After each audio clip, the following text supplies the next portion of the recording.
ஊர்லேயுமே அதெல்லாம் வந்து போய் பார்க்கறது, ஒவ்வொரு ஸ்டூடெண்ட்ஸ் மீட் பண்ணுறது எல்லாமே ஒரு பெரிய மகிழ்ச்சிகரமான ஒரு நிகழ்வு. ஆனால் அந்த அளவுக்கு எந்த ஸ்கூலில் செய்கிறாங்கன்னு எனக்கு தெரியல. என்னோட ஒரு உயிரோட்டம் உள்ள ஒரு அமைப்பாக இருக்குது. அதுக்கு என்னுடைய முதல் வாழ்த்துக்களும் நன்றிகளும். தொடர்ந்து நீங்கள் செய்யுங்க. என்னுடைய ஆதரவு கண்டிப்பாக எப்போதும் உண்டு. இப்போ இந்த காலகட்டத்துக்கு வந்து நம்முடைய பள்ளியை வந்து மேல்நிலை பள்ளியாக நாம் தரம் உயர்த்தப்பட்டாங்க. பல முயற்சி எடுத்து பலருடைய ஒத்துழைப்போடு சேர்ந்து நாம் மேல்நிலை பள்ளியை உருவாக்கிட்டோம். ஜூன்லேருந்து நம்ம அட்மிஷன் போடுறோம். அதுக்கான ஆஃபீஸ் ஒர்க் தான் பேப்பர் ஒர்க் பார்த்துட்டு இருக்கோம். பேப்பர் ஒர்க்கில் பார்க்க ஆரம்பிச்சாச்சு. அதனால் ஆஃபீஸ் சம்மந்தமாகலாம் பார்த்து பிரச்சனை இல்லை. இப்போ நமக்கு ஃபினான்ஷியலாக நம்ம வந்து டயஸுக்கு ஒரு குறிப்பிட்ட அமௌண்ட் கேட்குறாங்க. அது ஏன் அப்படின்னா முன்னாடி சொன்னது நிறைய பேர் விளையாட்டு தான் சொல்லியிருந்தாங்க. நம்ம எதிர்காலத்தை மனதில் வச்சுக்கிட்டு நம்ம ஒன்றும் 31 வருஷமா நம்ம வந்து டயஸை டிபெண்ட் பண்ணவே இல்லை. டயஸை நம்பி நம்ம வந்து 10th வரைக்கும் நம்ம செல்ஃப் ஃபைனான்ஸ் நடத்தலாம். நம்ம வசூல் பண்ணுறோம், சேலரி கொடுத்துட்றோம். சரிங்களா? நம்ம பசங்க வசூல் பண்ண வச்சுதான் நம்ம சேலரி கொடுத்துருக்கோம். 9th staff self finance staff கொடுக்குறோம். இப்போ வந்து மறைமாவட்டத்தில் 4 ஸ்கூல் வந்து என்னாச்சுன்னா இன்கம் இல்லாமல் போயிடுச்சு. அதனால ஸ்டாஃபுங்களுக்கு டயஸ்லேருந்து பே பண்ணுறாங்க.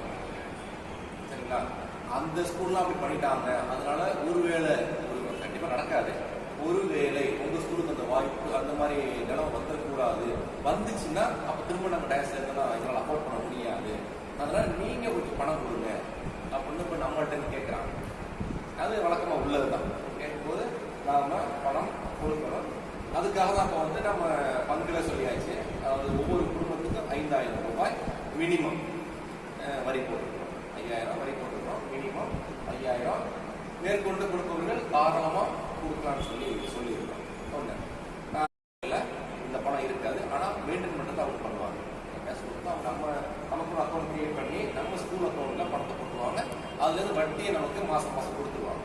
நம்ம எவ்வளோ பணம் போடுறோமோ எல்லா பணமும் அப்படி இருக்கும். வட்டி நமக்கு வந்து இருக்கும். ஏன்னா சேலரி ப்ராப்ளம் வரக்கூடாது சொல்லி என்ன பண்ணுவோம். இப்போவே ஏறக்குறைய 16 பேருக்கு நம்ம சேலரி கொடுத்துருக்கோம்.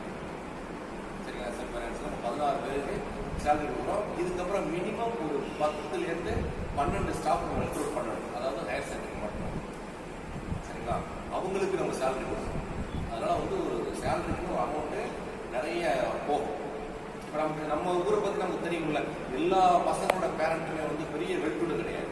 அவங்களால எவ்வளோ ஃபீஸ் கட்ட முடியுதோ அவ்வளோதான் கட்டிக்கிட்டு இருக்காங்க. இப்போ வரைக்குமே பாதி கூட நம்ம வசூல் பண்ண முடியுதுனால. அதனால வந்து சேலரி கொடுக்குறதுக்கு இதுக்கப்புறம் கொடுக்குறது கண்டிப்பாக கஷ்டமாக இருக்கும். அதனால